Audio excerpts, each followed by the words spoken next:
Good morning student. आज की class में हम लोग सॉल्व करेंगे मैथमेटिक्स के मिक्स क्वेश्चन को। डियर स्टूडेंट, ये मिक्स क्वेश्चन ऐसे क्वेश्चन होंगे जो आपके पॉलिटेक्निक अथवा आईईआरटी एंट्रेंस एग्जाम में प्रीवियस ईयर पेपर में बार बार पूछे गए क्वेश्चन होंगे, या ऐसे क्वेश्चन मैं आपको सॉल्व कराने वाला हूं जो आपके पॉलिटेक्निक अथवा आईईआरटी एंट्रेंस एग्जाम 2024 में पूछे जाने की मैक्सिमम संभावना है। प्रत्येक क्वेश्चन को डियर स्टूडेंट बिल्कुल कॉन्सेप्ट के साथ आपको बताने वाला हूं। इस तरीके से डियर स्टूडेंट प्रत्येक क्वेश्चन के कॉन्सेप्ट और ट्रिक मैं आपको बताऊंगा कि किसी भी क्वेश्चन को सॉल्व करने में मैक्सिमम आपका 5 से 10 सेकंड लगना है। प्रत्येक क्वेश्चन को बिल्कुल कॉन्सेप्ट के साथ हम लोग कवर करने वाले हैं और प्रत्येक क्वेश्चन के कॉन्सेप्ट को बिल्कुल सिंपल और आसान तरीके से आपको बताने वाला हूं। डियर स्टूडेंट, प्रत्येक क्वेश्चन अपने आप में अति महत्वपूर्ण क्वेश्चन है, क्योंकि मैं प्रत्येक क्वेश्चन जो लेकर आया हूं या तो प्रीवियस ईयर पेपर में पूछे गए क्वेश्चन है, या तो आपके पॉलिटेक्निक अथवा आईईआरटी एंट्रेंस एग्जाम 2024 में पूछे जाने की पूरी पूरी संभावना है। ऐसे क्वेश्चन का कॉम्बिनेशन लेकर आया हूं। इस क्लास के माध्यम से डियर स्टूडेंट टोटल मैं 25 क्वेश्चन लेकर आया हूं, जिसमें 20 क्वेश्चन का सॉल्यूशन मैं क्लास में ही बिल्कुल शानदार तरीके से सॉल्व कराऊंगा। और डियर स्टूडेंट, इन 20 क्वेश्चन पर आधारित मैं आपको 5 क्वेश्चन प्रैक्टिस के लिए दूंगा और देखते हैं डियर स्टूडेंट कि 5 क्वेश्चन का आंसर कौन सही सही बिल्कुल अच्छी तरीके से दे पाता है। तो आप उन 5 क्वेश्चन का आंसर तभी देख पाएंगे जब आपको इन 20 क्वेश्चन का सॉल्यूशन अच्छी तरीके से पता होगा, क्योंकि जो मैं 5 क्वेश्चन आपको प्रैक्टिस के लिए देने वाला हूं वो अगले जो मैं 1 घंटे के अंदर 20 क्वेश्चन का सॉल्यूशन करवाऊंगा, इन्हीं क्वेश्चनों पर आधारित तो अगले 5 क्वेश्चन होंगे। तो बिल्कुल ध्यान से डियर स्टूडेंट प्रत्येक क्वेश्चन के कांसेप्ट को आप देखिएगा। क्लास थोड़ी सी लंबी रहने वाली है, यानी कि मैक्सिमम आपका 1 घंटा से ऊपर की क्लास होने वाली है। तो बिल्कुल ध्यान से अच्छी तरीके से आप प्रत्येक क्वेश्चन के सॉल्यूशन को देखिएगा। मैं बिल्कुल कॉन्सेप्ट के साथ सारे क्वेश्चन का सॉल्यूशन करवाऊंगा। डियर स्टूडेंट, अपनी कुर्सी की पेटी बांध लीजिए, क्योंकि अगले 1 घंटे के अंदर डियर स्टूडेंट मैं ताबड़तोड़ सारे क्वेश्चन का सॉल्यूशन बिल्कुल कॉन्सेप्ट के साथ और ट्रिक के साथ आपको बताने वाला हूं। इस तरीके से कॉन्सेप्ट और ट्रिक बताऊंगा डियर स्टूडेंट कि आपको कभी भी उस टाइप से यदि आपके पॉलिटेक्निक अथवा आईईआरटी एंट्रेंस एग्जाम में क्वेश्चन पूछ लिया जाएगा, छूटेगा नहीं। ऐसे ही क्वेश्चन डियर स्टूडेंट आपको टॉपर बनाते हैं और ऐसे ही क्वेश्चन अक्सर आपके एग्जाम में 99% चांसेस है ऐसे ही क्वेश्चन पूछे जाते हैं। आप क्लास देखने के बाद किसी भी प्रीवियस ईयर पेपर सेट को उठा करके देख लीजिएगा। हर सेट में डियर स्टूडेंट आपको ऐसे ही 90% क्वेश्चन देखने को मिलेंगे। तो डियर स्टूडेंट, पेशेंस के साथ प्रत्येक क्वेश्चन के सॉल्यूशन को आप देखिएगा। बिल्कुल सिंपल और आसान भाषा में कॉन्सेप्ट के साथ सारे क्वेश्चन को चुटकियों में सॉल्व करने वाले हैं। तो डियर स्टूडेंट, हम लोग स्टार्ट करेंगे। प्रत्येक क्वेश्चन को ध्यान से समझिएगा। तो क्वेश्चन नंबर 1 आपका इस प्रकार से है, जो कि साधारण एवं चक्रवृद्धि ब्याज से क्वेश्चन है। जितने भी क्वेश्चन का कॉम्बिनेशन है मिक्स क्वेश्चन की सीरीज है, यानी सारे चैप्टरों का कॉम्बिनेशन लेकर आया हूं जो भी आपके प्रीवियस ईयर पेपर सेट में पूछे गए हैं या आपके अपकमिंग एग्जाम में पूछे जाने की संभावना है। तो क्वेश्चन नंबर 1 है आपका डियर स्टूडेंट, किसी धन पर 5% वार्षिक ब्याज की दर से 3 वर्ष के चक्रवृद्धि तथा साधारण ब्याज का अंतर रुपया 122 है, तो वह धन है। तो मैंने आपको पहली ही क्लास में, यानी कि जब मैथमेटिक्स का पहला ही चैप्टर बताया था, तो मैंने आपको बताया था यदि आपको 3 वर्ष के साधारण ब्याज व चक्रवृद्धि ब्याज का अंतर पता हो तो फार्मूला क्या होता है? अंतर बराबर होता है dear student P R square divided by 100 का स्क्वायर। ये कितने साल का होता है? 2 साल का। इसी में डियर स्टूडेंट यदि आप 300 प्लस आर डिवाइडेड बाय 100 से गुणा कर देते हो तो यही आपका 3 वर्ष के साधारण ब्याज और चक्रवृद्धि ब्याज के अंतर वाला फार्मूला बन जाता है। तो दोनों एक फार्मूले से दोनों फार्मूला आप ध्यान में रख सकते हैं। यह जो वैल्यू होती है आपका इतना, ये आपका 2 वर्ष के साधारण ब्याज और चक्रवृद्धि ब्याज के अंतर का फार्मूला है। लेकिन इसी में यदि आप 300 प्लस 8 डिवाइडेड बाय 100 से गुणा कर देते हो तो यही आपका पूरा मिलके 3 वर्ष के साधारण ब्याज और चक्रवृद्धि ब्याज के अंतर पर आधारित फार्मूला बन जाता है। तो दोनों ही फार्मूला आपको कॉन्सेप्ट से पता चल गया होगा। अब ध्यान से देखना, 3 वर्ष के साधारण ब्याज और चक्रवृद्धि ब्याज का अंतर आपको दे रखा है 122 रुपया, तो मैंने रख दिया 122। पी की वैल्यू आपको निकालना है, आर की वैल्यू दे रखा है 5%, तो 5 का स्क्वायर करिएगा तो मिल जाएगा आपको 25। नीचे में 100 का स्क्वायर है, तो इसको हम लिख देंगे 100 गुणे 100 के रूप में, गुणे 300। आर की वैल्यू 5 है, तो 300 में 5 जोड़ोगे तो 305, और नीचे में आपका आ जाएगा 100। ठीक है, अब 25 से काटो तो 25 चौक को 100, 5 से काटो तो 5 36, 5 एकम 5, अब 5 दूना 10, 0। 61 से काट दो 122 को तो 2 बार में कटेगा, तो P की वैल्यू मिलेगी क्या? P की वैल्यू आपको मिल जाएगी डियर स्टूडेंट 2 गुणे 100 गुणे 4 गुणे 20 के रूप में। इसी को मल्टीप्लाई कर लो तो P की वैल्यू कितनी मिल जाएगी? 2 चौक 8 दूना 16 मिल जाएगा। अब कितना जीरो चिपकाना है? 2 1 3 तो जीरो चिपका दो। इस तरीके से जो मूलधन का मान होगा वो आपका 16,000 होगा। यानी क्वेश्चन नंबर 1 का dear student option number B जो है बिल्कुल राइट आंसर होगा। तो देख सकते हैं कितना सिंपल और आसान तरीके से मैंने इस क्वेश्चन का सॉल्यूशन बताया है। देखिएगा डियर स्टूडेंट नेक्स्ट क्वेश्चन जो कि सेम चैप्टर पर आधारित है, यानी कि साधारण एवं चक्रवृद्धि ब्याज पर ही है। प्रत्येक क्वेश्चन को डियर स्टूडेंट इस तरीके से मैं आपको बताऊंगा कि कभी भी यदि आपको इस टाइप से क्वेश्चन पूछा जाएगा तो आपसे छूटेगा नहीं। बस आप प्रत्येक क्वेश्चन के कॉन्सेप्ट को बिल्कुल अच्छी तरीके से ध्यान से समझिएगा। सारे क्वेश्चन बिल्कुल शानदार तरीके से आपको समझ में आने वाले हैं। तो क्वेश्चन नंबर 2 है आपका डियर स्टूडेंट, रुपया 15,000 पर 8% वार्षिक ब्याज की दर से 1 वर्ष का ब्याज क्या होगा जबकि ब्याज आपका छमाही है। तो मैंने आपको बताया था यदि आपका ब्याज छमाही होता है तो जो आपका दर होता है वो आपका आधा हो जाता है, लेकिन जो आपका समय होता है वो आपका दोगुना होता है। ऐसा इसलिए होता है डियर स्टूडेंट क्योंकि यहाँ पर जो ब्याज की दर है 8% वार्षिक है, लेकिन हमको गणना करना है छमाही के रूप से, तो दर क्या हो जाएगा? आधा हो जाएगा, यानी दर आपका 4% हो जाएगा और समय कितना हो जाएगा? 2 छमाही हो जाएगा, क्योंकि 1 साल में 2 छमाही होते हैं। तो इस तरीके से क्वेश्चन नंबर 2 का कॉन्सेप्ट है। तो क्वेश्चन नंबर 2 को आप ध्यान से देखिएगा, तो यहाँ पर आर की जो वैल्यू हो जाएगी वो आपका 4% हो जाएगा और जो समय का मान हो जाएगा वो आपका कितना हो जाएगा? 2 छमाही हो जाएगा। अब क्वेश्चन को बिल्कुल सिंपल तरीके से सॉल्व कर सकते हो।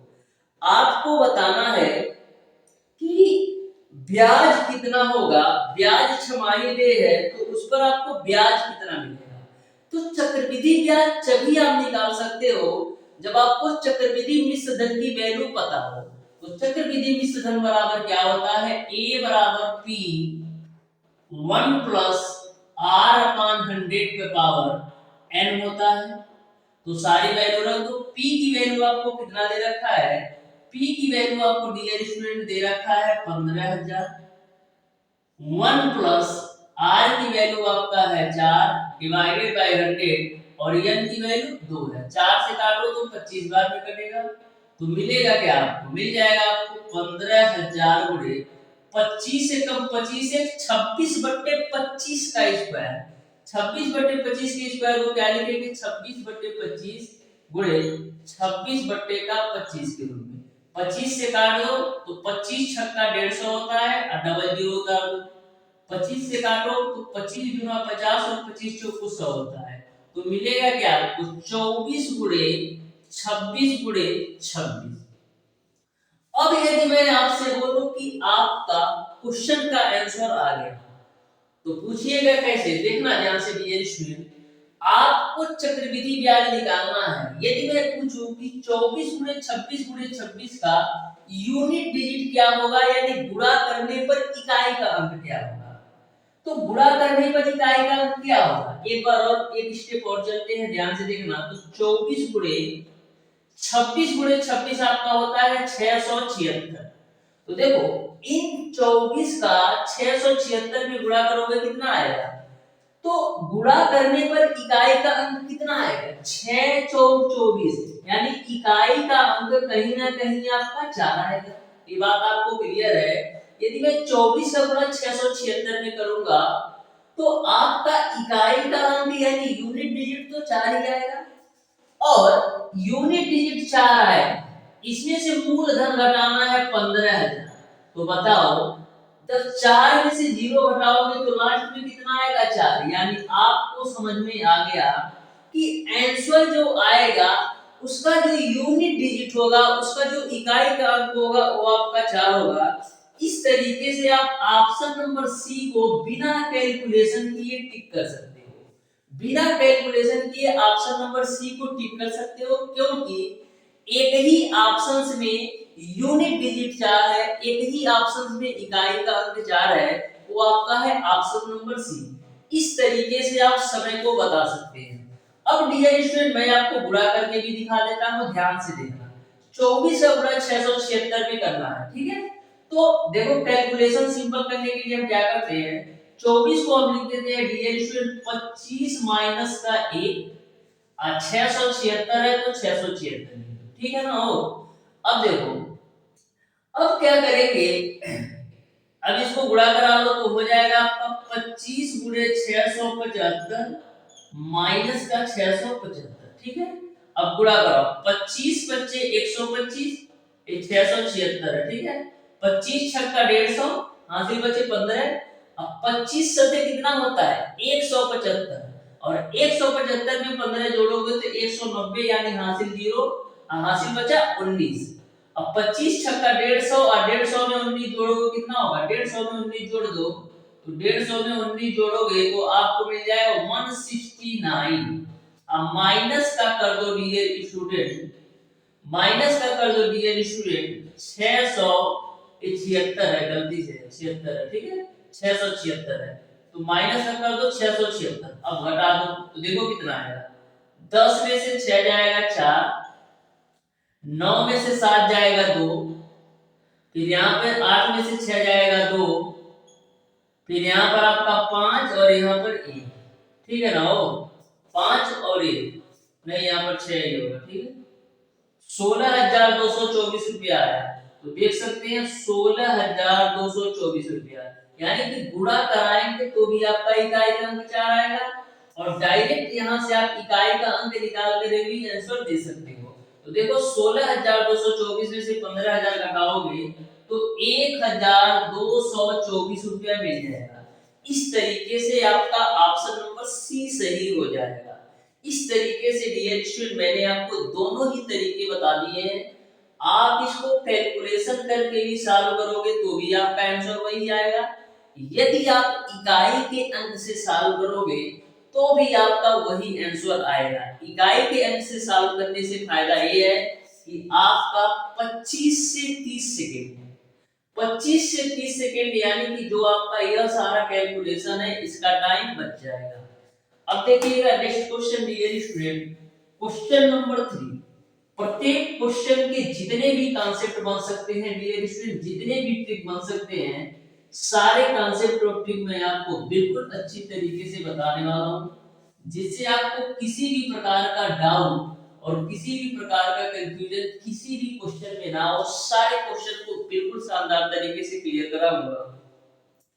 तो क्वेश्चन नंबर 3 आपका है डियर स्टूडेंट, यदि कोई धन 2 वर्ष में चक्रवृद्धि ब्याज से रुपया 1452 रुपया तथा 3 वर्ष में रुपया 1597 रुपया 20 पैसा हो जाता है, तो ब्याज की वार्षिक दर क्या है ये आपको बताना है। ब्याज की वार्षिक दर क्या है ये आपको बताना है। तो ध्यान से देखना, बिल्कुल 1 सेकेंड का क्वेश्चन है। कितना है? 1452 रुपया है। कितना है? 1452 रुपया, इस 2 वर्ष में है। और यही धन जो है 3 वर्ष में कितना हो जाता है? 1597 रुपया 20 पैसा। कितना हो जाता है? 1597 रुपया 20 पैसा। तो आपको ब्याज की दर क्या है ये आपको बताना है। तो ध्यान से देखो, धन तो आपका समान है, यानी कि कोई धन है जो कि 2 वर्ष में 1552 रुपया और 3 वर्ष में डियर स्टूडेंट 1597 रुपया 20 पैसा हो जाता है। तो ब्याज की दर बताना है। तो सबसे पहले आप ये बता दो कि 1452 रुपया 1597 रुपया 20 पैसा क्यों हो रहा है? 1452 रुपया से 1597 रुपया 20 पैसा इसलिए हो रहा है क्योंकि 1452 रुपया पर 1 साल का चक्रवृद्धि ब्याज और जुड़ रहा है। 1452 से 1597 रुपया 20 पैसा इसलिए हुआ है क्योंकि 1597 रुपया 20 पैसा में इस 2 साल का जो आपका मूल, जो 2 साल का जो आपका मिश्र धन है 1452 रुपया, इस पर आपका 1 साल का चक्रवृद्धि ब्याज जुड़ा हुआ है। इसीलिए 1452 से बढ़कर के 1597 रुपया 20 पैसा हो जा रहा है। अब हम देख लेते हैं कि कितना चक्रवृद्धि ब्याज मिला है कि 1452 से 1597 रुपया 20 पैसा मिल जाता है। तो घटा दो, घटा देते हैं। 1597 रुपया 20 पैसा में से 1452 घटाओगे तो आपको पता चल जाएगा कि 1 साल में कितना चक्रवृद्धि ब्याज मिला है। तो 0, 2, 7 में से जो जाएगा 5, 9 में से 5 जाएगा 4, 5 में से 4 जाएगा 1, यानी कितना ब्याज मिला है? 145 रुपया 20 पैसा। कितना ब्याज मिला है? 145 रुपया 20 पैसा। लो भैया, 145 रुपया 20 पैसा ब्याज मिला है। किस पर? 145 रुपया 20 पैसा किस पर ब्याज मिला है? 1452 रुपया पर। किस पे? 1452 रुपया पे। और परसेंटेज में चेंज करने के लिए 100 से गुणा करो, ठीक है ना? अब देखो, जब 100 से गुणा करेंगे तो यह 2 अंक में दशमलव है, तो ये दशमलव हट जाएगा और यहाँ 100 खत्म हो जाएगा, ठीक है? अब देखो, 1452 एकम 1452 और 1 to 0 है तो 1 to 0 चिपका दो, तो फाइनली आंसर आपको मिल जाएगा 10%। यानी कि जो ब्याज की दर होगी वो आपका 10% होगा। इस तरीके से डियर स्टूडेंट क्वेश्चन नंबर 3 का ऑप्शन नंबर डी सही हो जाएगा। तो देख सकते हैं, बिल्कुल एक स्टेप में मैंने इस क्वेश्चन का सॉल्यूशन बताया है। कभी भी आपको डियर स्टूडेंट इस तरीके से क्वेश्चन पूछा जाए तो बिल्कुल सिंपल तरीके से ऐसे ही सॉल्व करके चले जाना। मैक्सिमम आपको 5 सेकंड लगेगा, 5 सेकंड के अंदर 4 नंबर उठा लोगे। देखिएगा डियर स्टूडेंट, नेक्स्ट क्वेश्चन बोला है 40 किलोमीटर प्रति घंटे की चाल से चलती रेलगाड़ी अपने समांतर 25 किलोमीटर प्रति घंटे की चाल से चलते हुए एक व्यक्ति को 48 सेकंड में पार करती है, तो गाड़ी की लंबाई बताइए। तो सबसे पहले ये बता दो कि सापेक्ष चाल क्या होगा। जिस डायरेक्शन में आपकी गाड़ी जा रही है उसी डायरेक्शन में आपका व्यक्ति भी जा रहा है, यानी कि व्यक्ति का डायरेक्शन और गाड़ी का डायरेक्शन, यानी कि जो आपका गाड़ी है इसका डायरेक्शन और जो आपका व्यक्ति है इसका डायरेक्शन, दोनों का एक ही डायरेक्शन में चल रहा है, यानी कि दोनों सेम डायरेक्शन में चल रहे हैं। तो मैंने आपको बताया था डियर स्टूडेंट, जब दोनों की दिशाएं समान हो, यानी कि एक ही डायरेक्शन में दोनों चले, तो ऐसे कंडीशन में जो आपका सापेक्ष चाल होता है डियर स्टूडेंट, वो क्या होता है? जो आपका सापेक्ष चाल होता है डियर स्टूडेंट, दोनों की चालों के अंतर के बराबर होता है। जब दोनों सेम डायरेक्शन में चले तो ऐसे कंडीशन में जो सापेक्ष चाल होता है दोनों की चालों के अंतर के बराबर होता है। लेकिन यदि आपका व्यक्ति आपका इस डायरेक्शन में चलता और गाड़ी आपका इस डायरेक्शन में चलता, यानी कि दोनों एक दूसरे के विपरीत दिशा में चलते, तो ऐसे कंडीशन में जो सापेक्ष चाल होता है दोनों की चालों के योग के बराबर होता है। इस बात को आप ध्यान में रखिएगा। तो यहाँ पर सापेक्ष चाल क्या होगा? यहाँ पर जो सापेक्ष चाल होगा डियर स्टूडेंट, दोनों की चालों के अंतर के बराबर होगा, क्योंकि दोनों जो है सेम डायरेक्शन में चल रहे हैं। तो सापेक्ष चाल क्या होगा, 40 माइनस का 25, क्योंकि 40 है गाड़ी का और 25 है व्यक्ति का। तो इस तरीके से सापेक्ष चाल दोनों की चालों के अंतर के बराबर हो गया। यह किसमें है, यह आपका किलोमीटर प्रति आवर में है। तो किलोमीटर प्रति घंटा को हम लोग किस में चेंज करेंगे, मीटर प्रति सेकंड में चेंज करेंगे। तो 40 में से 25 जाएगा 15 गुणे 15 किलोमीटर प्रति घंटा है। तो किलोमीटर प्रति घंटा को मीटर प्रति सेकंड में चेंज करने के लिए क्या करते हैं, 5/18 से गुणा करा दो। तो 5 तिया 15, सॉरी 3 बचे 15, 3 बचे 15 और 3 छक 18। तो फाइनली आपको मिल जाएगा 25/6 मीटर प्रति सेकंड। यानी आपने सापेक्ष चाल निकाल लिया 25/6 मीटर प्रति सेकंड। आपको गाड़ी की लंबाई बताना है, तो यहाँ पर केवल और केवल गाड़ी की लंबाई ही लेना है, व्यक्ति की लंबाई तो लेना नहीं है, क्योंकि गाड़ी की लंबाई की तुलना में व्यक्ति की लंबाई नगण्य है। तो दूरी बराबर क्या होता है, दूरी बराबर आपका होता है चाल गुणे समय, ठीक है ना हो। तो दूरी में क्या आएगा, दूरी में केवल और केवल गाड़ी की लंबाई आएगी। तो निकाल दो दूरी कितनी आएगी, तो चाल कितनी है, चाल आपने निकाला है 25/6 और समय आपका है 48 सेकेंड, 6 8 48। तो दूरी कितना आ जाएगा 25 बटे 200 मीटर। यानी कि जो गड़िया की लंबाई है वो आपका 200 मीटर होगा। इस तरीके से क्वेश्चन नंबर 4 का ऑप्शन नंबर सी सही हो जाएगा। तो बहुत ही बेहतरीन और बहुत ही सिंपल सारे क्वेश्चन के कॉन्सेप्ट है, बस ध्यान से दिए स्टूडेंट, प्रत्येक क्वेश्चन के कॉन्सेप्ट को आप समझो। अगले 20 क्वेश्चन मैं सॉल्व कराऊंगा, उसके बाद फिर 5 क्वेश्चन को देखते हैं कितने स्टूडेंट उन पांचों क्वेश्चन का आंसर बिल्कुल सही सही दे पा रहे हैं। देखिएगा डियर स्टूडेंट, नेक्स्ट क्वेश्चन जो कि आपका है, यदि मैं एक निश्चित दूरी 9 घंटे प्रतिदिन विश्राम करके 50 दिन में चलता हूं, तो उससे दोगुनी दूरी दोगुनी गति से चलकर दोगुना विश्राम प्रतिदिन करके समय लगेगा। तो ध्यान से देखना, बिल्कुल सिंपल क्वेश्चन है, बस आपको क्वेश्चन के लैंग्वेज में घुमाया है।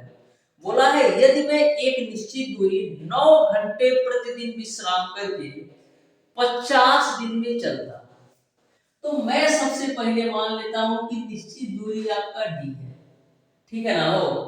तो दूरी बराबर क्या होता है, चाल गुणे का समय।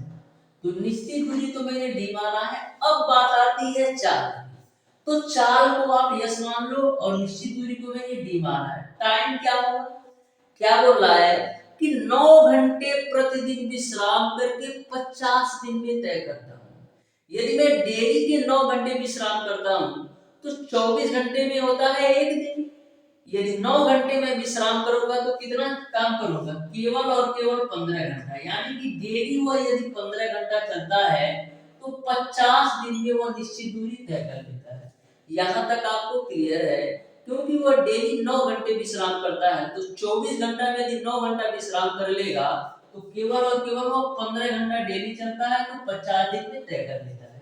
ये आपको क्लियर है। इसको मान लो समीकरण। फिर आगे क्वेश्चन पर आओ।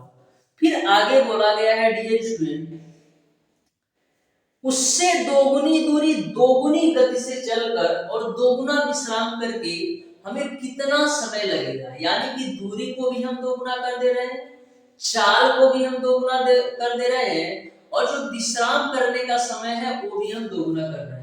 तो पहले दूरी आपका डी थी, अब दोगुना करने पर दूरी आपका 2 हो जाएगा। चाल को भी दोगुना कर दो, तो पहले 4 यस था, अब चाल आपका हो जाएगा 2 यस। अब बात आती है समय का, हम क्या करेंगे, दोगुना विश्राम करेंगे, क्योंकि हमको दोगुनी दूरी तय करना है। तो पहले वह 9 घंटा विश्राम करता था, अब कितना विश्राम करेगा, दोगुना विश्राम करेगा, यानी 18 घंटा विश्राम करेगा। तो यदि 24 घंटा में वो 18 घंटा विश्राम करता है तो कितना घंटा चलता है, केवल और केवल 6 घंटा चलता है। तो आपको बताना है कि दोगुनी दूरी दोगुनी चाल से दोगुना विश्राम करके कितने दिन में तय करेगा, तो मैं मान लेता हूं x दिन में तय कर लेगा। ठीक है, अब यहां से हम d की वैल्यू उठा करके रख देते हैं। ठीक है, तो 2 है, d की वैल्यू कितना है s गुणे 15 गुणे 50, तो d की वैल्यू s गुणे 15 गुणे 50 रख दिया, और यहाँ पर राइट साइड में 2s गुणे 6 गुणे x है। अब देखो s से s खोपचा में, ठीक है ना। अब यहाँ पे 2 से है 2 खोपचा में, 3 दूना 6 और 3 पचे 15 और 2 25 में 50, तो x की वैल्यू कितना 5 गुणे 25 यानी 125 दिन। यानी कि यदि हम दोगुना विश्राम करें और दोगुनी दूरी तय करें और दोगुनी चाल से, तो हमको 125 दिन लग जाएगा उसी दूरी को तय करने में। यानी कि क्वेश्चन नंबर 5 का ऑप्शन नंबर सी सही हो जाएगा। देखिएगा डियर स्टूडेंट, नेक्स्ट क्वेश्चन, सारे क्वेश्चन बिल्कुल बेहतरीन, बिल्कुल शानदार और बिल्कुल कॉन्सेप्चुअल है। आप अच्छी तरीके से डियर स्टूडेंट प्रत्येक क्वेश्चन के कॉन्सेप्ट को देखो ना, 100% डियर स्टूडेंट मैं गारंटी के साथ कहता हूं कि 90% क्वेश्चन आपके पॉलिटेक्निक अथवा आईआरटी एंट्रेंस एग्जाम में ऐसे ही क्वेश्चन पूछे जाते हैं। चाहे कोई भी प्रीवियस ईयर पेपर से कोई भी बुक उठा करके देख लो, ऐसे ही क्वेश्चन देखने को मिलेंगे। देखिएगा डियर स्टूडेंट, नेक्स्ट क्वेश्चन जो कि आपका है क्वेश्चन नंबर 6, बोला है ए तथा बी मिलकर एक कार्य को 12 दिन में, बी तथा सी मिलकर के 15 दिनों में तथा सी तथा ए मिलकर के 20 दिनों में समाप्त कर सकते हैं। सी अकेला उस कार्य को कितने दिन में करेगा, ये आपको बताना है। तो बिल्कुल बेहतरीन, बिल्कुल सिंपल क्वेश्चन है, ध्यान से देखना। ए और बी के कार्य को मिलकर के 12 दिन में करते हैं, तो लो जी भैया, ए और बी मिलकर के एक कार्य को 12 दिन में पूरा करते हैं, और बी और सी मिलकर के उसी कार्य को 15 दिन में, बी और सी मिलकर के उसी कार्य को 15 दिन में, और सी और ए मिलकर के उसी कार्य को 20 दिन में करते हैं। तो आपको ये बताना है कि सी अकेला उस पूरे कार्य को कितने दिन में करेगा। तो सबसे पहले हम करते क्या है, टोटल वर्क निकाल लेते हैं। तो टोटल वर्क कैसे निकालते हो, 12, 15 और 20 का एलसीएम ले लो, जो कि आपका आएगा 60। ठीक है ना। अब 12 से भाग दोगे 60 में, तो आपको ए और बी की क्षमता मिलेगी। 12 से भाग दोगे 60 में तो 5 मिलेगा, और 15 से भाग दोगे 60 में तो 4 मिलेगा। ये आपका बी और सी की क्षमता है। और जब 20 से भाग दोगे 60 में तो मिलेगा 3, जो कि आपका सी और ए की क्षमता है। यहां तक आपको क्लियर है। अब ध्यान से देखना, यहां पर ए 2 बार है, बी 2 बार है और सी 2 बार है, तो हम इसको क्या लिख सकते हैं, 2 times of A plus B plus C की क्षमता कितना हो जाएगी, 5 4 9 3 बार है। ठीक है ना। वो 2 बार ए है, 2 बार बी है और 2 बार सी है, तो 2 ऑफ ए बी सी बराबर क्षमता कितनी है, 5 4 9 3 बार है, 2 से काट दो तो 2 छक्का 12, यानी ए प्लस बी प्लस सी की जो क्षमता है वो आपका 6 है। आपको निकालना किसका है, सी की क्षमता। तो ए और बी की क्षमता कितनी है, 5। तो यदि ए और बी की क्षमता 5 हो जाएगी तो सी की क्षमता कितना निकल जाएगी, 1 निकल जाएगी, क्योंकि ए बी सी का 6 है, तो ए और बी का 5 होगा तो सी का कितना होगा, 1 होगा। यानी सी की जो कार्य करने की क्षमता है वो आपका 1 है। तो टोटल काम है आपका 60। इस 60 काम को 1 की दर से करेगा तो कितना दिन लेगा, 60 दिन। यानी सी जो है अकेले उस काम को 60 दिन में पूरा कर लेगा। इस तरीके से डियर स्टूडेंट क्वेश्चन नंबर 6 का ऑप्शन नंबर डी सही हो जाएगा। Option number D will be the right answer for question number 6। अब देखिएगा डियर स्टूडेंट क्वेश्चन नंबर 7, प्रत्येक क्वेश्चन को आप ध्यान से समझो। इस तरीके से बताऊंगा डियर स्टूडेंट कि कभी भी आपको कॉन्सेप्ट माइंड से उतरेगा ही नहीं, सारे कॉन्सेप्ट बिल्कुल अच्छी तरीके से आपके दिमाग में सेट हो जाएंगे। तो क्वेश्चन नंबर 7 है आपका डियर स्टूडेंट, तीन आदमी किसी कार्य को 6 दिन में समाप्त कर सकते हैं। उनके कार्य आरंभ करने के 2 दिन बाद तीन आदमी और आ गए तो शेष कार्य समाप्त होगा। तो बहुत ही बेहतरीन क्वेश्चन है, ध्यान से देखना। बोला है तीन आदमी किसी कार्य को 6 दिन में समाप्त कर सकते हैं, तो हम आदमी को किससे डिनोट करते हैं? एम से डिनोट करते हैं। तो तीन आदमी यानी कि तीन मैन किसी कार्य को 6 दिन में समाप्त कर सकते हैं, ठीक है। फिर आगे यह बोल रहा है कि उनके कार्य आरंभ करने के 2 दिन बाद, उनके कार्य आरंभ करने के 2 दिन बाद, यानी कि तीन आदमी ने 2 दिन तक तो काम किया है, क्योंकि क्वेश्चन में बोला है उनके कार्य आरंभ करने के 2 दिन बाद, यानी कि तीन आदमी जो है 2 दिन तक तो काम साथ में करते हैं। तो उनके कार्य आरंभ करने के 2 दिन बाद तीन आदमी और चले आते हैं, तो तीन तक पहले से रह गए और तीन आदमी और आ गए, यानी कि टोटल अब आदमी हो गए 6। तो अब बताना है कि शेष काम कितने दिन में समाप्त होगा। तो मैं मान लेता हूं शेष काम x दिन में समाप्त होगा। अब सॉल्व कर लो, तो देखो 18m बराबर आपको मिल जाएगा 6m प्लस का 6mx, ठीक है।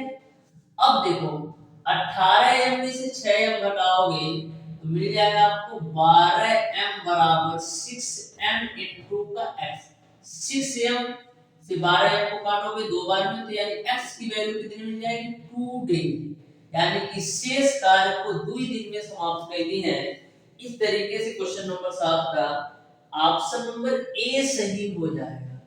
ऑप्शन नंबर ए जो होगा क्वेश्चन नंबर 7 का राइट आंसर होगा। देखिएगा डियर स्टूडेंट, कार्य तथा समय से ही पूछा गया है क्वेश्चन नंबर 8, जो कि बहुत ही बेहतरीन सिंपल और आसान क्वेश्चन है। बोला है यदि 12 पुरुष एवं 16 लड़के एक कार्य को 5 दिन में पूरा कर सकते हैं तथा 13 पुरुष एवं 24 लड़के उसी कार्य को 4 दिन में पूरा कर सकते हैं, तो पुरुषों तथा लड़कों द्वारा किए गए कार्य की दर में अनुपात होगा।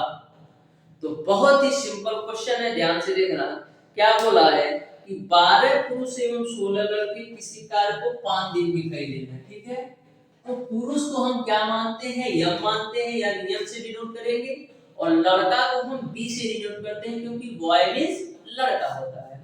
तो 12 पुरुष एवं 16 लड़के किसी कार्य को 5 दिन, तो लो भैया 12 पुरुष और 16 लड़के किसी कार्य को 5 दिन में समाप्त कर सकते हैं, ठीक। फिर आगे बोला गया है 13 पुरुष एवं 24 लड़के, 13 पुरुष और 24 लड़के उसी कार्य को डियर स्टूडेंट 4 दिन में समाप्त कर लेते हैं। तो आपको यह बताना है कि पुरुष और लड़के की कार्य करने की दर में अनुपात क्या है। तो सबसे पहले गुणा करा लो, तो 5 का गुणा ब्रैकेट के अंदर कराओगे तो मिलेगा आपको 60m प्लस का 80b बराबर 4 से गुणा कराओ तो 13 चौका 52m प्लस का 24 चौका 96b, ठीक है। अब देखो 96b में से 80b घटाओगे तो कितना बची? 16b, और 60m में से 52m घटाओगे तो 8m मिलेगा। अब 8 से काटो तो 8 दूना 16, तो m बट्टे b की वैल्यू निकालो, कितना है? तो m बट्टे b की वैल्यू आएगी आपका 2 बट्टे का 1, यानी कि m अनुपाते b की जो वैल्यू होगी 2 अनुपाते 1। अब देखो 2 अनुपाते 1 कौन से ऑप्शन में दिया है? तो ऑप्शन नंबर ए बिल्कुल राइट आंसर होगा। आपके ऑप्शंस में डियर स्टूडेंट 1 अनुपाते 2 भी दिया है, तो बहुत से स्टूडेंट क्या करते हैं जल्दी जल्दी में ऑप्शन नंबर इसको सही कर देते हैं, जो कि पूरी तरह से गलत है। आपसे पूछा है कि डियर स्टूडेंट पुरुषों तथा लड़कों के कार्य करने की क्षमताओं में अनुपात, तो पुरुष का 2 और लड़का का 1, तो 2:1 होगा। यह आंसर कब होता है? यह आंसर तब होता है डियर स्टूडेंट, जब आपसे पूछता कि लड़के और पुरुष के कार्य क्षमताओं में अनुपात बताओ। जब लड़के और पुरुष की कार्य क्षमताओं में अनुपात बताओ तो 1:2 होता है, लेकिन इन्होंने पूछा है पुरुष और लड़के की कार्य क्षमताओं में अनुपात बताओ। तो ऐसे छोटे छोटे पॉइंट को बिल्कुल ध्यान में रखना। देखिएगा डियर स्टूडेंट क्वेश्चन नंबर 9, तो बिल्कुल आप ध्यान से देखना डियर स्टूडेंट क्वेश्चन नंबर 9। तो क्वेश्चन नंबर 9 है आपका डियर स्टूडेंट, व्यंजक 3y³ प्लस का y² माइनस का 19y प्लस 6 को y-3 से विभाजित करने पर शेषफल आएगा। तो कभी भी यदि आपको ऐसा क्वेश्चन पूछा जाएगा तो कैसे सॉल्व करना है? बिल्कुल सिंपल और आसान तरीका है इस क्वेश्चन को सॉल्व करने का।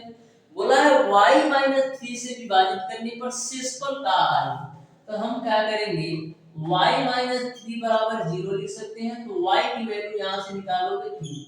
अब करना क्या है, y बराबर 3 जो है दिए गए समीकरण में सॉल्व कर दो, जो आपका आंसर आएगा वही इस क्वेश्चन का राइट आंसर होगा। तो y बराबर 3 जो है दिए गए समीकरण में रखना है, तो समीकरण क्या है, 3y³ प्लस का y²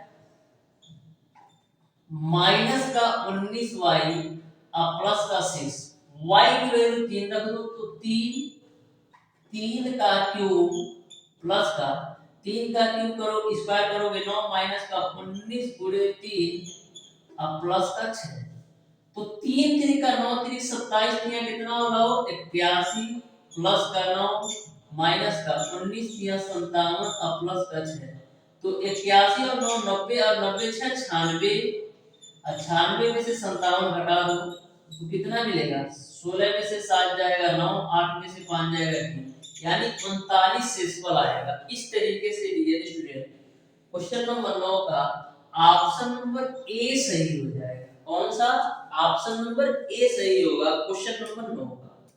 तो कभी भी इस टाइप से क्वेश्चन पूछा जाए तो इसी तरीके से सॉल्व करके चलेगा ना। नेक्स्ट क्वेश्चन को आप बिल्कुल ध्यान से देखिएगा और बताइएगा डियर स्टूडेंट कि इस क्वेश्चन का कौन सा ऑप्शन सही होगा। तो क्वेश्चन नंबर 10 आपके सामने है, ध्यान से इस क्वेश्चन को पढ़ो और बताओ डियर स्टूडेंट कि कौन सा ऑप्शन सही होगा। बिल्कुल सिंपल तरीका है, जिस तरीके से मैंने आपको क्वेश्चन नंबर 9 बताया सेम कॉन्सेप्ट पर है क्वेश्चन नंबर 10 भी। तो क्वेश्चन नंबर 10 को आप सॉल्व करके बताओ कि इस क्वेश्चन का कौन सा ऑप्शन सही होगा।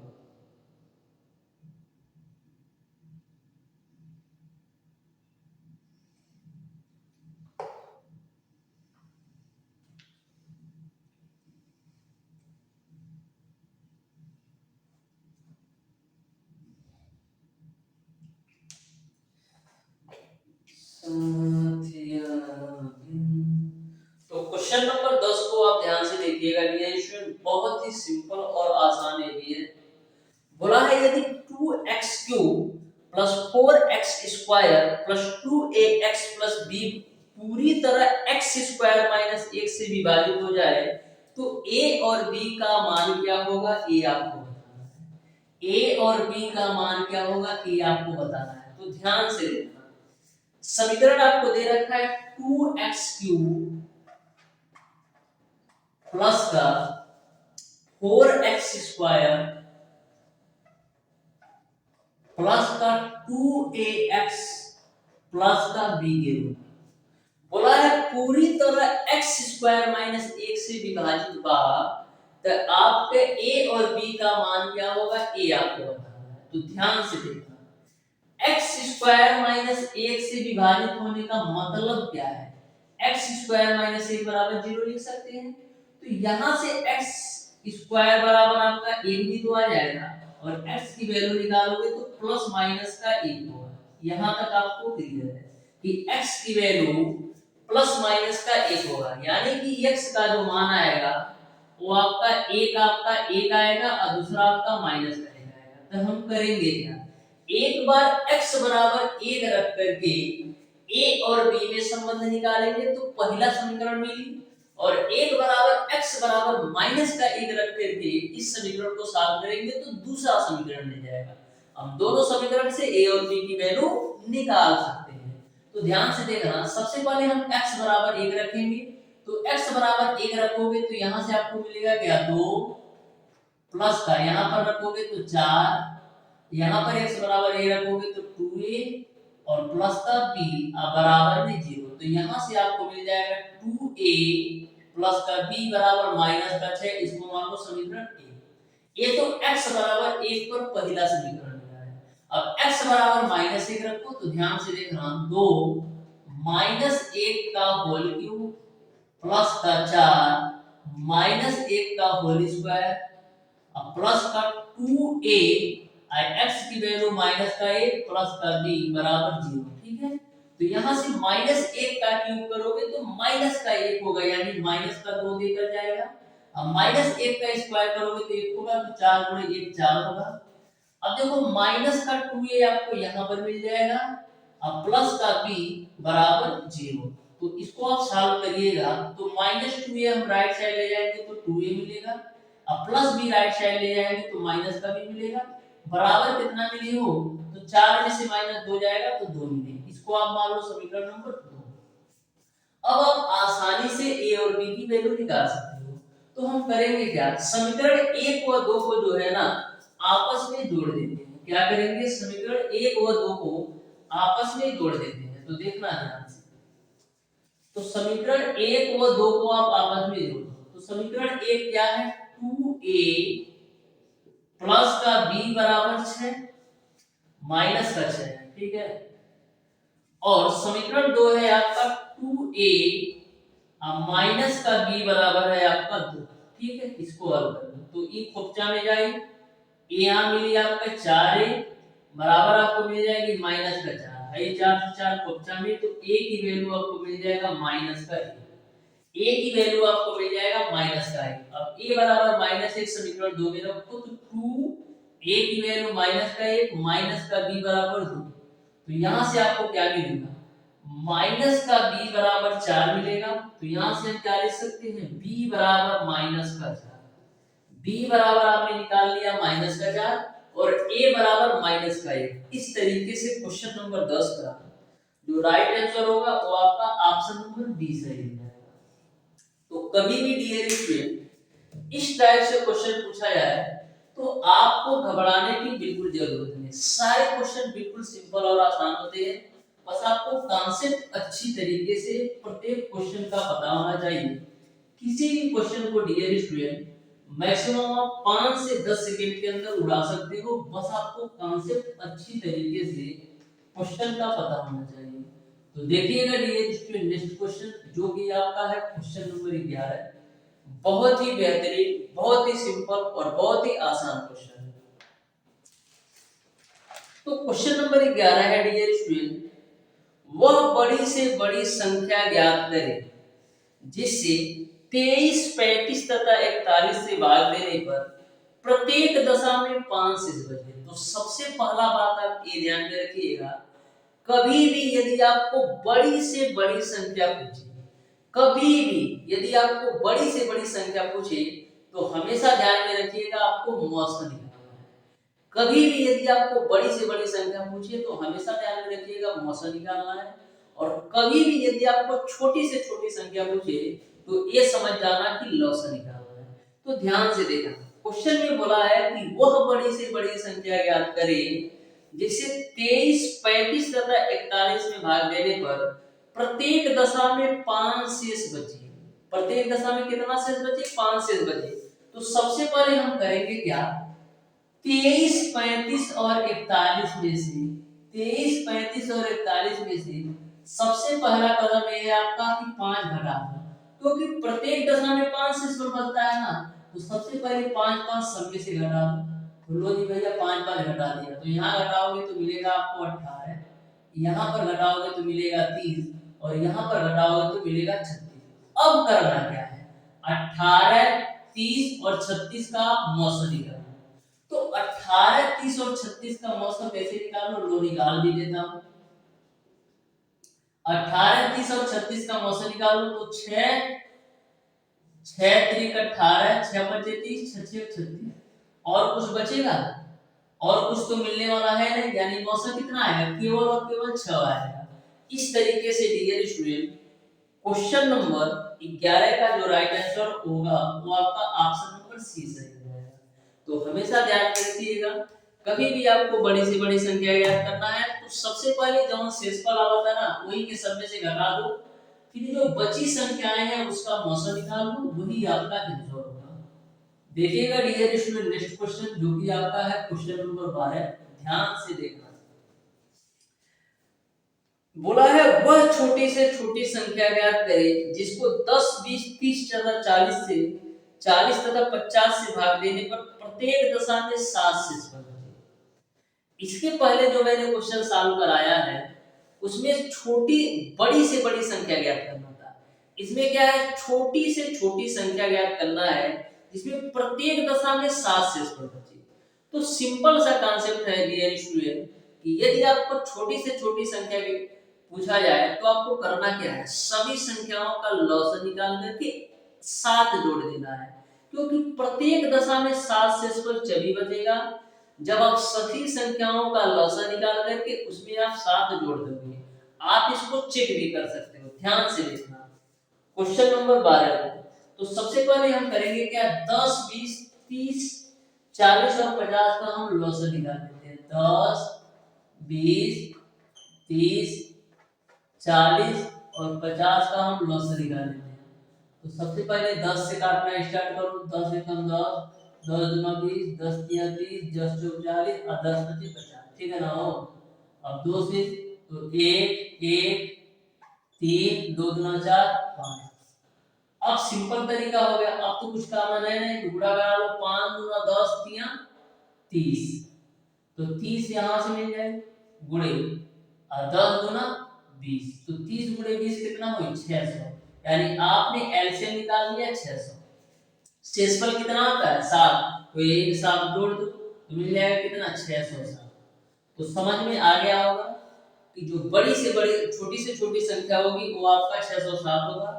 जिसको चाहे हम 10 से डिवाइड करें या 20 से डिवाइड करें या 30 से डिवाइड करें या 40 या 50 से, प्रत्येक दशा में 7 शेषफल आएगा। आप चेक भी कर सकते हो, जैसे 607 वाला हो एक हम 10 से भाग देंगे तो भी आपका 7 शेषफल लेकर आएगा। यदि 607 का 20 से भाग देगा तब वो शेषफल 7 लेकर आएगा। तो आपको क्लियर कॉन्सेप्ट समझ में आ गया होगा।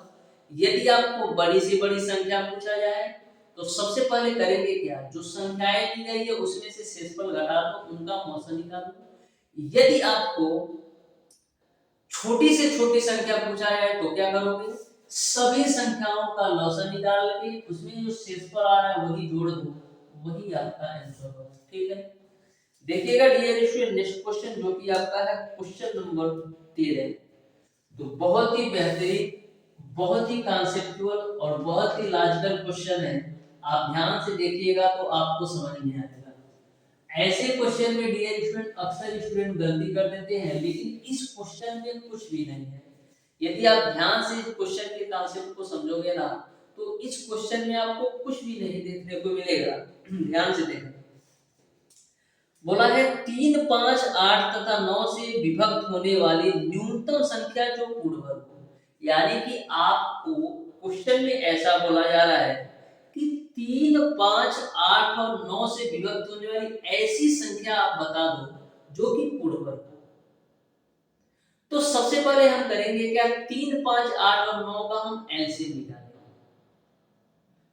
तो उसका मल्टीपल देखेंगे, उसका मल्टीपल कौन सी संख्या हमको मिल रही है कि जो कि पूर्ण वर्ग है। तो ध्यान से देखना, सबसे पहला कदम हमारा क्या होगा, 3, 5, 8, 9 का एलसीएम निकालो। 3, 5, 8 और 9 का आप एलसीएम निकालो। ठीक है, तो सबसे पहले 2 से, तो 2 चौक 8, 5 उतार दो, ये 3 उतार दो। बिल्कुल सिंपल तरीके से बता रहा हूं जिससे कंफ्यूजन ना हो। तो 2 दूना 4, 5, 3, ठीक है, ये 9, ठीक है ना हो। फिर 2 से काट लो तो 2 एकम 2, 5, 3, 9। अब तो ऐसे निकाल सकते हो ना, 3 से भी कर लो 1 5 1 3 3 तो यहां से मिल गया 15 और यहां से कितना मिलेगा 3 दूना 6 दूना 12 दूना 24 3 दूना 6 दूना 12 दूना 24 तो 24 गुणे 15 कितना है तो 15 चौको 60 और 15 दूना 30 6 36 यानी एलसीएम आपने निकाल दिया 360। क्या यह आंसर सही है? यह आंसर सही नहीं है। आपको बताना है पूर्ण वर्ग संख्या यानी कि ऐसी पूर्ण वर्ग संख्या ज्ञात करना है क्योंकि 3 5 8 9 से विभक्त होने वाली न्यूनतम संख्या हो। तो अब क्या करेंगे इसी का हम मल्टीपल देखेंगे। इसी का हम मल्टीपल देखेंगे कि 360 का कौन सा ऐसा मल्टीपल है कि जो पूर्ण वर्ग संख्या है। तो चारों ऑप्शंस को आप ध्यान से देखिएगा तो आप 1 सेकंड के अंदर आंसर दे सकते हैं कि कौन सा ऑप्शन सही है। यदि मैं डियर स्टूडेंट हम बात करें ऑप्शन नंबर बी का जो कि आपको दे रखा है 3600 रुपया तो 3600 किसका वर्ग है 60 का वर्ग है। तो इस तरीके से डियर स्टूडेंट आपका ऑप्शन नंबर बी सही हो जाएगा। इसके अलावा डियर स्टूडेंट आपको कोई भी ऑप्शन आपको ऐसा देखने को नहीं मिलेगा कि जो कि 360 के मल्टीपल में हो और पूर्ण वर्ग में हो। आप सोच रहे होंगे 900 तो देखो यदि मैं इसमें 2 से गुणा करूंगा तो आपका आएगा 720। यदि क्या 720 पूर्ण वर्ग है नहीं है 3 से मैं गुणा करा दूं तो कितना है 36 या 108 यानी 1080 क्या पूर्ण वर्ग है नहीं है।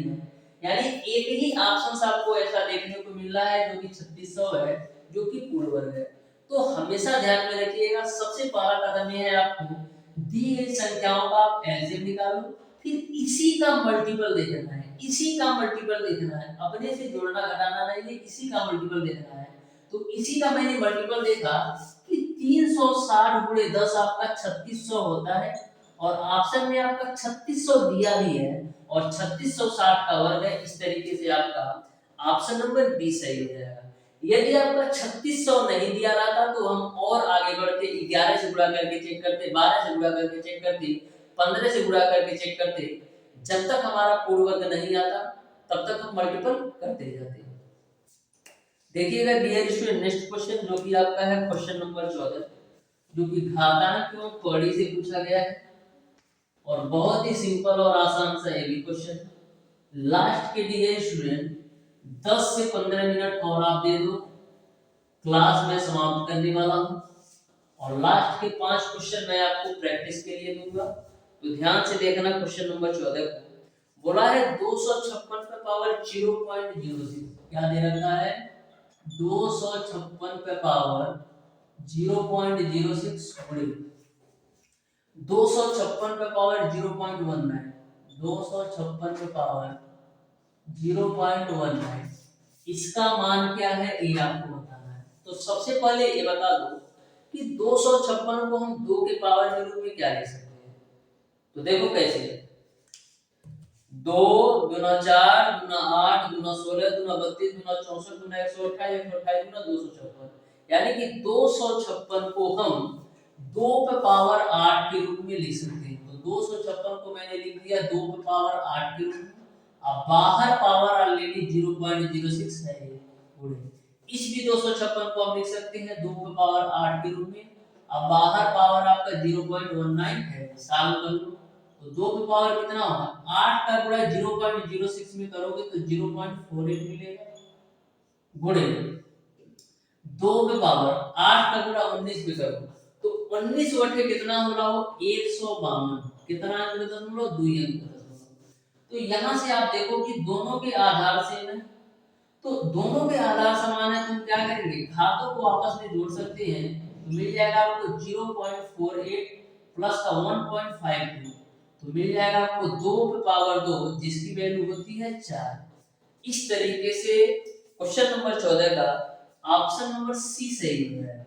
बिल्कुल सिंपल कॉन्सेप्ट होते हैं बस आपको बेसिक नॉलेज होना चाहिए। जैसे ये आपका घातांक का क्वेश्चन था यदि आपको बेसिक घातांक के नियम पता है तो मैक्सिमम कितना समय लगेगा 5 सेकंड के अंदर किसी भी क्वेश्चन को हल कर सकते हैं। सेम चैप्टर पर आधारित ये स्टूडेंट आपका क्वेश्चन नंबर 15 भी है। ध्यान से देखिएगा क्वेश्चन नंबर 15 को।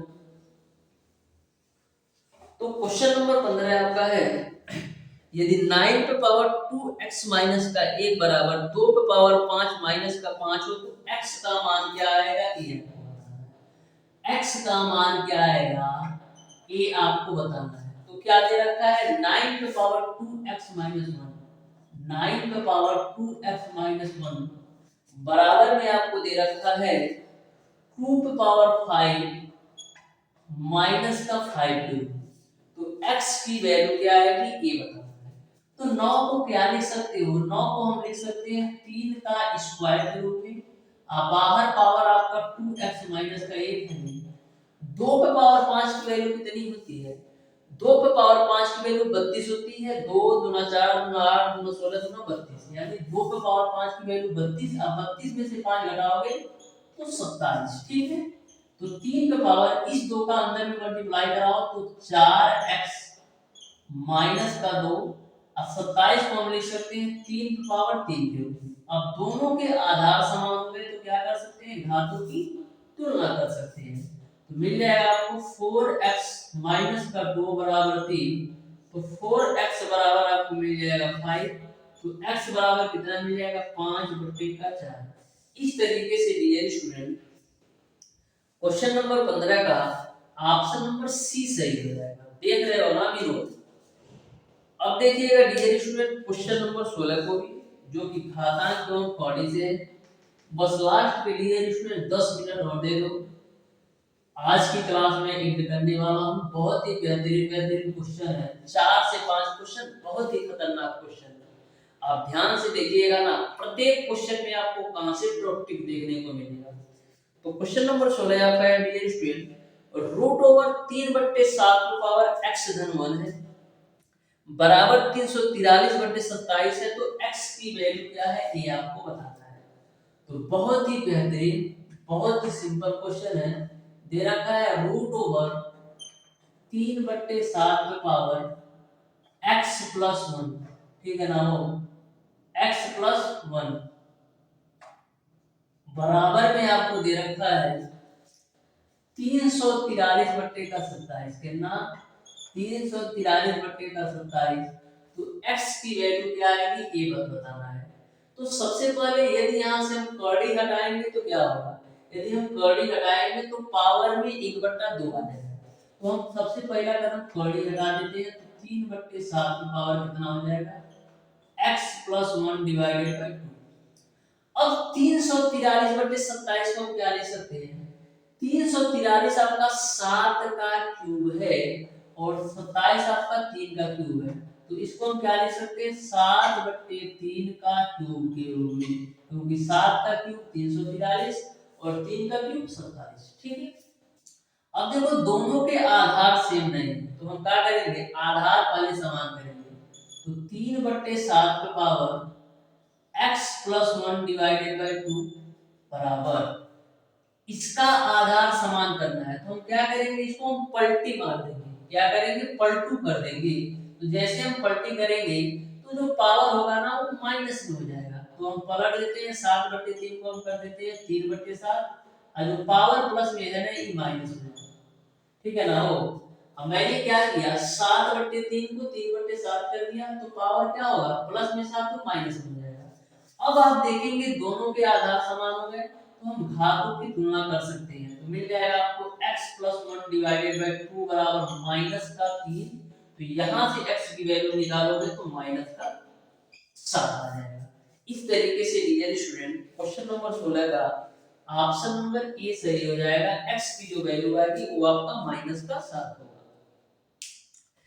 नेक्स्ट जो क्वेश्चन आपके सामने रहने वाला है वो आपका लघुगणक से क्वेश्चन है। लघुगणक से लिख के ले लेना डियर स्टूडेंट की 2 क्वेश्चन पक्का है। 2 क्वेश्चन 100% लघुगणक से आएगा। लघुगणक एक ऐसा चैप्टर है जो कि आपको फ्री का नंबर देकर जाता है, बिल्कुल।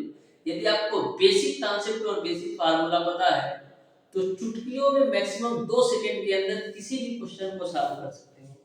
देखना क्वेश्चन नंबर 17 को, आपको इस तरीके से दे रखा है कि लाज बेस में 15 है 225 पे पावर है 225।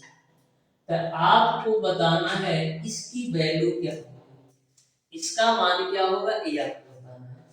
तो आपने एक फार्मूला पढ़ रखा है लघुगणक में कि यदि आपका log m पे पावर n हो तो इसको हम क्या लिख सकते हैं, हम लिख सकते हैं n log n। यदि log m पे पावर n हो तो इसको हम n log m के रूप में लिख सकते हैं। तो यह वैल्यू log m पे पावर n के रूप में है, log m पे पावर n के रूप में है, तो इसको हम n log m लिख देंगे, यानी कि 225 log 225 बेस में 15। ठीक है, यहां तक आपको क्लियर है। अब देखो 225 बात 225 रखा, log बेस में 15, 225 को हम क्या लिख सकते हैं, 225 को हम लिख सकते हैं 15 का स्क्वायर करेंगे। अब फिर यहाँ पर हम क्या अप्लाई करेंगे, log m पे पावर n के रूप में है, तो इसको हम n log m के रूप में फिर लिखेंगे। तो 225 से बदलेगा पहले से, ठीक है ना, हो गुणे आपका 2 हो जाएगा, log 15 और बेस में 15। ठीक है ना, हो अब देखो जब log वाली वैल्यू और बेस वाली वैल्यू समान होती है तो इसका मान कितना होता है, इसका मान तो आपका 1 होता है, और इधर आपका है 2 और है आपका 225। तो 225 गुणे 2 करोगे कितना मिलेगा, 450।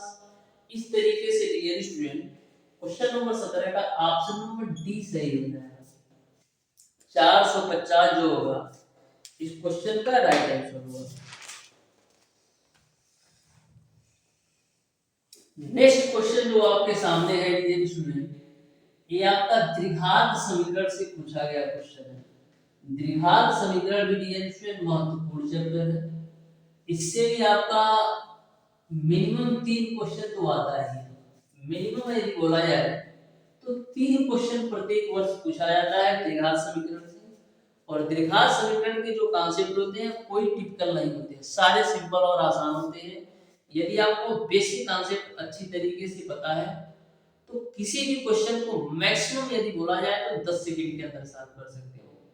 द्विघात समीकरण महत्वपूर्ण चैप्टर माना जाता है और 2 से 3 क्वेश्चन 100% आता है, जिसमें डियर स्टूडेंट आपको यदि कॉन्सेप्ट पता है तो मैक्सिमम आप 5 से 10 सेकंड के अंदर किसी भी क्वेश्चन को सॉल्व कर सकते हो। तो लास्ट के जो मैं 3 क्वेश्चन सॉल्व कराने वाला हूँ ये आपका कह सकते हैं द्विघात समीकरण से ही है, जो कि 3 क्वेश्चन बहुत ही महत्वपूर्ण है। तो क्वेश्चन नंबर 18 को आप ध्यान से देखिएगा। बोला है x square minus 16x plus के बराबर 0 के मूल बराबर है, k का मान क्या होगा ये आपको बताना है। k की वैल्यू क्या होगी ये आपको बताना है। क्या दे रखा है, x square minus 16x plus के बराबर 0, के मूल बराबर है तो के की वैल्यू क्या होगी। तो मूल बराबर होने का कंडीशन क्या होता है, मूल बराबर होने का कंडीशन होता है कि बी स्क्वायर माइनस का 4ac की जो वैल्यू है वो 0 के बराबर होना चाहिए। मूल बराबर होने का कंडीशन है कि बी स्क्वायर माइनस का 4ac की वैल्यू 0 के बराबर होना चाहिए। अब आप सोच रहे होंगे कि ए और बी और सी की वैल्यू कैसे निकालेंगे, तो दिए गए समीकरण को द्विघात समीकरण ax square plus bx plus c बराबर 0 से तुलना कराओ। तो a की वैल्यू 8 मिलेगा, b की वैल्यू -16 मिलेगा और c की वैल्यू 3 मिलेगा। ठीक है, तो b की वैल्यू कितना है -16, -16 का स्क्वायर करोगे तो 256 मिलेगी, माइनस का 4, a की वैल्यू 8 और c की वैल्यू कितना है k बराबर 0। तो 4 के बराबर मिल जाएगा 256, 4 से काटो, 4 चक 24, 4 चक 16, यानी k की वैल्यू कितना मिल जाएगा 64। देखो कौन से ऑप्शंस में 64 दिया है, दोनों ऑप्शंस में 64 नहीं, यानी ऑप्शन नंबर डी सही हो जाएगा, इनमें से कोई नहीं। नेक्स्ट क्वेश्चन आपका है डियर स्टूडेंट, यदि x square minus P x plus Q बराबर 0 के मूल अल्फा बीटा हो तो alpha square plus beta square का मान बताओ। तो इसको यदि आप ट्रिक से सॉल्व करोगे ना तो मैक्सिमम आपको 5 सेकंड लगना है। दोनों ही तरीके बताऊंगा, ध्यान से देखना। बोला है x square minus P x plus Q बराबर जीरो के मूल अल्फा और बीटा हो तो alpha square plus beta square का मान क्या होगा ये आपको बताना है। ध्यान से, आराम से। X square minus P x plus Q, x square minus P x plus Q बराबर जीरो है तो alpha square plus beta square की वैल्यू बताओ। तो सबसे पहले मैं मान लेता हूं कि इस दिए गए समीकरण के दो मूल अल्फा और बीटा है तो मूलों का योग पहले निकालो। तो मूलों का योग बराबर क्या होता है माइनस का एक्स का गुणांक बटे एक्स स्क्वायर का गुणांक। तो माइनस का एक्स का गुणांक आपका है माइनस का पी बटे एक्स स्क्वायर का गुणांक आपका एक है यानी कि आपको अल्फा प्लस बीटा की वैल्यू मिल जाएगी पी। अब मूलों का गुणनफल निकालो। तो मूलों का गुणनफल बराबर क्या होता है अचर पद डिवाइडेड बाय एक्स स्क्वायर का गुणनफल। तो अचर पद आपका है क्यू, एक्स स्क्वायर का गुणांक एक है तो फाइनली मिल जाएगा क्यू। आपको बताना है alpha square plus beta square की वैल्यू क्या होगी। तो कैसे निकालते हो फार्मूला लगाते हो अल्फा प्लस बीटा का होल स्क्वायर बराबर alpha square plus beta square plus 2 alpha into beta. तो अल्फा प्लस बीटा की वैल्यू p है तो p स्क्वायर हो जाएगा बराबर alpha square plus beta square plus 2 alpha into beta की वैल्यू q। तो यहाँ से alpha square plus beta square की वैल्यू कितनी मिल जाएगी पी स्क्वायर माइनस का 2q। ठीक है ना वो alpha square plus beta square की वैल्यू मिल जाएगी पी स्क्वायर माइनस 2q यानी ऑप्शन नंबर सी सही है। ई द पहला बेसिक कांसेप्ट से। अब देखो सॉल्व करना है हिंट मैं दे दूंगा सॉल्व करके आपको बताना है और चेक करना है कि डीएमसी की 5 क्वेश्चन में कितना क्वेश्चन आप दे सकते हो सही से।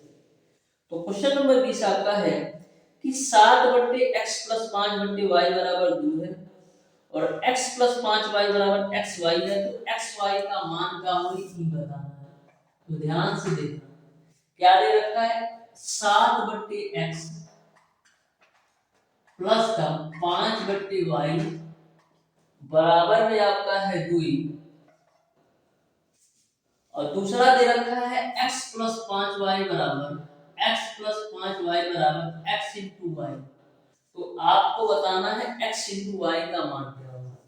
इस क्वेश्चन में भी कॉन्सेप्ट और ट्रिक है वही इस क्वेश्चन को सॉल्व कर सकता है जिसको कॉन्सेप्ट और ट्रिक पता होगा। ध्यान से देखो सबसे पहले क्रॉस मल्टीप्लाई करो तो मिलेगा कि आपको 7y प्लस का 5x बराबर 2xy। ठीक है ना वो मैंने एलसीएम लेके सॉल्व भी कर दिया और गुणा भी कर दिया। आप सॉल्व करके देख लेना इतना ही है। ठीक है ना वो अब देखना xy की वैल्यू कितना है x प्लस 5y। तो देखो 7y प्लस का 5x बराबर 2 x की जगह पर हम कितना रख सकते हैं xy की जगह पर x धन 5y। तो x धन 5y हम रख दिया। ठीक है अब देखो इसको हम घेरा में बंद कर देते हैं और इसको हम लेकर यहाँ आते हैं। तो 7y प्लस का 5x 2 से गुणा कराओ तो 2x प्लस का 10y। ठीक है अब देखो 10y में से 7y घटाओगे तो 3y बराबर 5x में से 2x घटाओगे तो 3x। भाई 3 से 3 खुपचा में तो x की वैल्यू किसके बराबर है y की। x की वैल्यू y के बराबर है यानी x और y जो होंगे दोनों बराबर होंगे। तो अब आप ये सोच रहे होंगे कि यदि हम x बट्टे y की वैल्यू निकालें तो हमको क्या मिलेगा 1/1 मिलेगा यानी x का भी मान 1 और y का भी मान 1। आप बिल्कुल सही सोच रहे हो x और y की वैल्यू बराबर है या यह कह लो x और y दोनों की वैल्यू 1 है या एक समान है। क्या एक ऑप्शंस में दिया है नहीं दिया है। क्या एक ऑप्शंस में दिया है नहीं दिया है तो क्या करोगे। एक ऑप्शंस में नहीं दिया है तो क्या करोगे। अब हम ये चेक करेंगे कि डियर स्टूडेंट कौन से ऑप्शन से दोनों की वैल्यू समान आ रही है। तो ध्यान से चारों ऑप्शंस को देखना। तो एक ऑप्शन आपको दे रखा है 36 तो 36 का मतलब ई बा कि x के वैल्यू भी 6 है और y की भी वैल्यू 6 है। सेटिस्फाई हो रहा है कि नहीं क्योंकि x और y बराबर है। तो 36 कब होगा जब x का भी मान 6 होगा और y का भी मान 6 होगा। इसके अलावा और कौन से ऑप्शन हो सकते हैं? इसके अलावा डियर स्टूडेंट 25 भी हो सकता है, यानी x की वैल्यू 5 और y की वैल्यू 5। इसके अलावा 16 भी हो सकता है, यानी x की वैल्यू 4 और y की वैल्यू 4।